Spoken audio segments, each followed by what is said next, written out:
Ladies and gentlemen, we are officially 1 week away from the NFL season opener. I believe that is the Lions at Kansas City Chiefs on Thursday Night Football. And that means we are then 10 days away from the Packers season opener when they travel to Chicago to take on the Bears. And I've realized I haven't made a season prediction yet, and I figure it's probably time that I do so. So I have the schedule here in front of me, have it written down. Let's run through. I'm going to give kind of my objective way of going through things, and then I'll give kind of like a floor and a ceiling.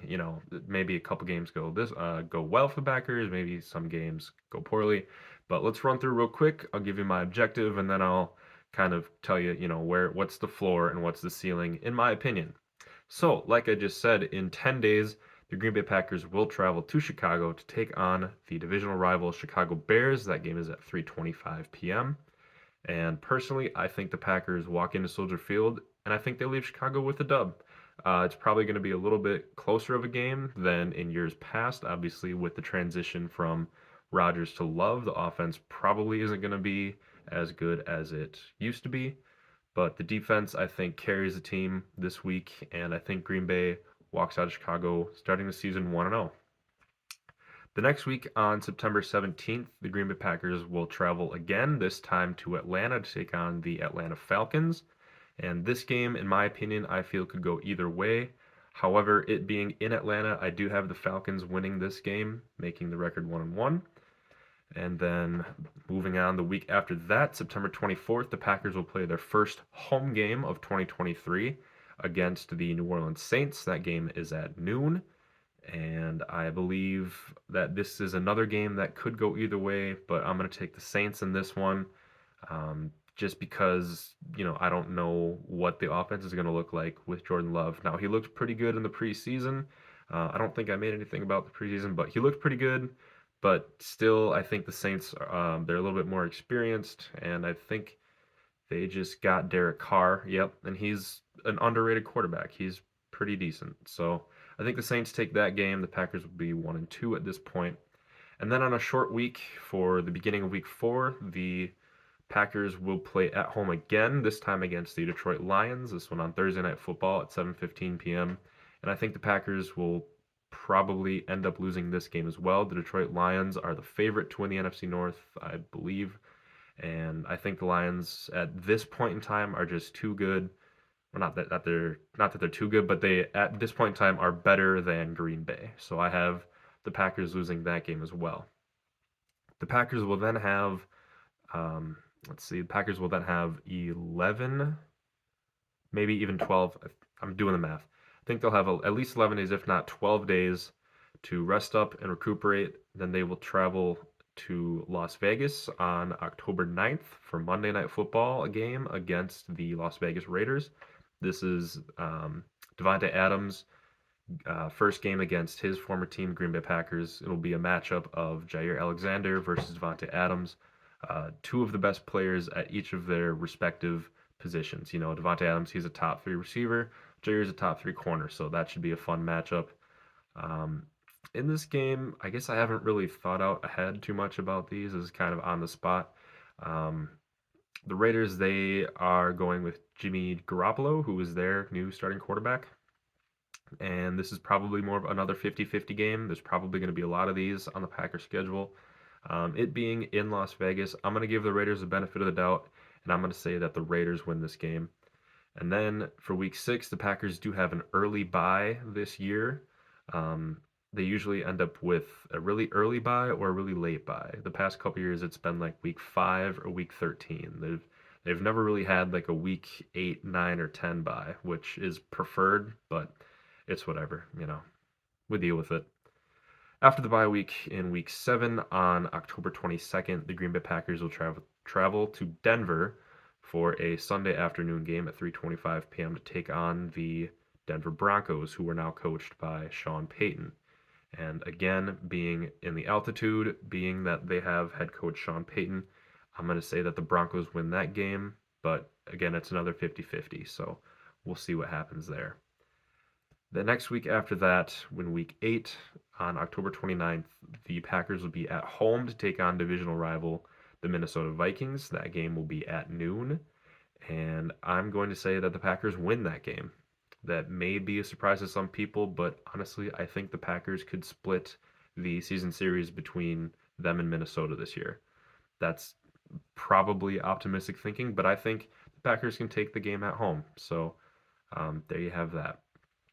Moving on to week 9 on November 5th, the Packers will be at home again, this time against the Los Angeles Rams for another noon game. Now, the Rams should be getting Aaron Donald and Cooper Kupp back this season, and as long as they stay healthy, they'll be a good team. But I'm going to say the Packers win this one just by the strength of their defense.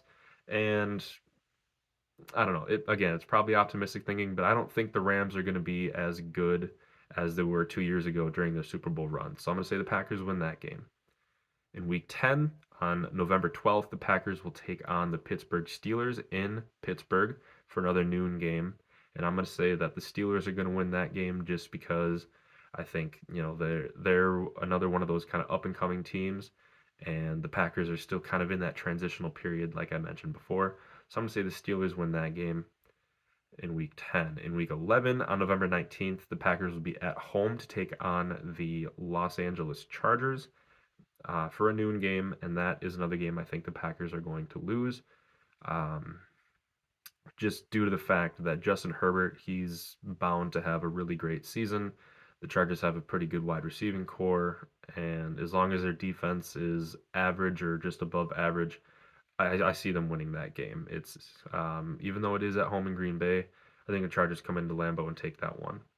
And then on another short week, the Packers on November 23rd, which is Thanksgiving, they will travel to Detroit to take on the rival Lions at 11:30 a.m. for the first of, I believe, 3 Thanksgiving games. And I'm going to say that the Lions win that game as well, just because it's in Detroit. It'll be Thanksgiving. Detroit, at this point in time, is better than Green Bay, in my honest opinion.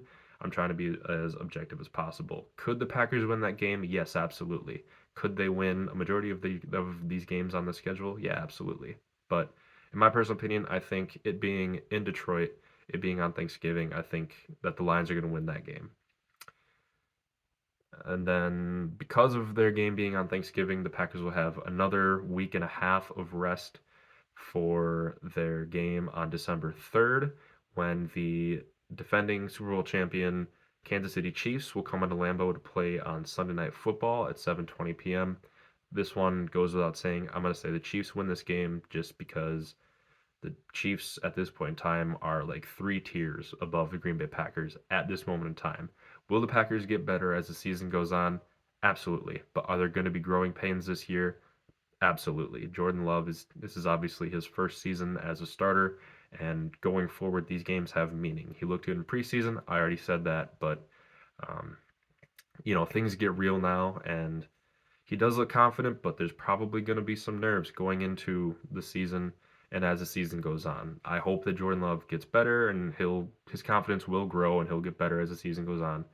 But I'm not expecting the Packers to be, Super Bowl or bust. Those expectations have gone when Aaron Rodgers left. So it's basically a long-winded way of me saying the Chiefs are going to win that game.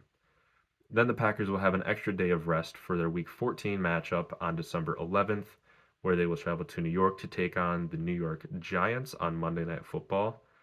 And the Giants should be a pretty decent team, but I'm going to give the Packers a win in this one.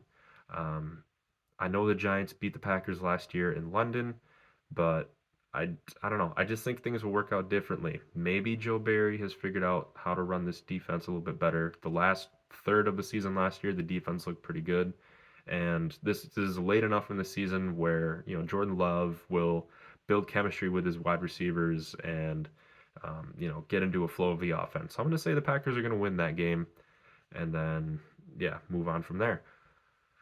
Let's see, that's Monday night. And then in week 15, the Packers on December 17th will be at home to take on the Tampa Bay Buccaneers on a noon game. And the Buccaneers are probably going to be one of the worst teams in the NFL this season. So I'm going to say the Packers win that game. Yeah, the Buccaneers are rebuilding. Baker Mayfield is their starting quarterback. Last year, Mayfield had one good game. Otherwise, he's a pretty mediocre quarterback. So, yeah, Buccaneers are embracing a full rebuild. The Packers will win that game easily. The next week, the Packers will travel to Carolina to take on the Carolina Panthers. And I believe they have rookie quarterback Bryce Young, who looks promising. But I'm also going to say the Packers win that game as well, just because I think the Panthers are fully in a rebuild mode, whereas the Packers aren't quite in rebuild mode yet. I would say it's more of a transition. They still have a lot of talent on the roster, excuse me. And I think, even that late in the season, I think the Packers will be better than the Panthers. It might not be by much, but the Packers will be better. And on Christmas Eve, they will win against the Panthers. On New Year's Eve for Week 17, the Packers will travel to Minnesota to take on the Vikings for their second matchup of the season. And like I said before, I think it's a split this season, so the Vikings will win that game. That one is on Sunday Night Football at 7:20 p.m. And then to wrap up the season in Week 18, the Packers will play host to the Bears on January 7th. That time is to be determined, as all Week 17 games are. So no time yet on that. But I believe the Packers will win that game as well. So if I have it right, I have the Packers sweeping the Bears, splitting the series against the Vikings, and then losing both games against the Lions this year to go 3-3 in the division. Which, given with the current situation in Green Bay, I think that's a pretty fair assessment. Minnesota and Detroit are definitely better than Green Bay at this moment in time, but we'll see as the season goes on. Maybe Love ends up looking much better than expected, or maybe he's average, kind of where people think he's going to be at right now. So I haven't kept track, but I'm pretty sure that puts the Packers at 7-10. I think. Um, I don't want to waste a whole lot of time here, but I think that puts the Packers at 7-10. There's a couple coin flip games. 8-9 I think is a pretty respectable prediction for where the Packers will end up. Maybe that Broncos game flips the Packers' way. Maybe the Steelers game goes the Packers' way. And then there's always, a game you expect to win that you end up losing. I think every season, most teams at the end of the season can say there's a game they should have won that they lost, and there's a game they should have lost that they won. There's always one surprise win and one surprise loss for most teams throughout an NFL season. But given all of that, I would say 8-9 is a pretty solid prediction for the Packers will end up. I'm not buying into the Justin Fields hype. I think they'll finish third in the division again this year behind Detroit and Minnesota. Um, yeah, they'll definitely miss the playoffs unless they get some of those games to go their way. Um, in terms of a ceiling on, like how well the Packers could do if they do their best, I would say 10-7. And judging by how weak the NFC is, I mean, they might be able to snag the last wild card spot. And depending on who the matchup is, maybe they'll pull off an upset. But that's if the Packers do, if they outperform the expectations they have currently. And then for a floor, I'm gonna say the Packers at their worst could probably go like 4-13. Um, if they split against the Bears, they lose both games against the Lions and the Vikings. They still have the Panthers, the Buccaneers, and the Rams on their schedule. So there's three should be wins. And then the one against the Falcons as well is probably one of those toss-up games. So to wrap it up, the floor for the Packers is probably around the 4-13 mark. Their ceiling is probably the 10-7 mark, with which may end up in the last wild card spot. And then where I think they'll be is about 8-9, 9-8, maybe even 7-10, somewhere in that 7-8-9 win range, somewhere in there. So should be like kind of a what am I trying to say? I'm not getting my expectations up. I do. I expect the Packers to miss the playoffs this year, but it is going to be a fun year to see Jordan Love progress and develop and get better with this young wide receiver core that they have. The defense, as long as Joe Barry allows Jair to cover the number one receiver, the defense should be pretty decent. Now, of course, we obviously hope all teams have very minimal injuries, but they're part of the game. So as the year goes on, maybe some team, has a major injury that affects how they'll play. Maybe a major injury will happen to a Packers player. Obviously, we don't hope for it, but it is part of the game and it's part of the NFL. So obviously things can change. But that's my prediction for how they'll do. And yeah, that's pretty much it. So 8 and 9, that's what I think, and I'm obviously going to root for them every week. And yeah, go Pack, go, and we'll see how the season turns out. Have a good one, everybody.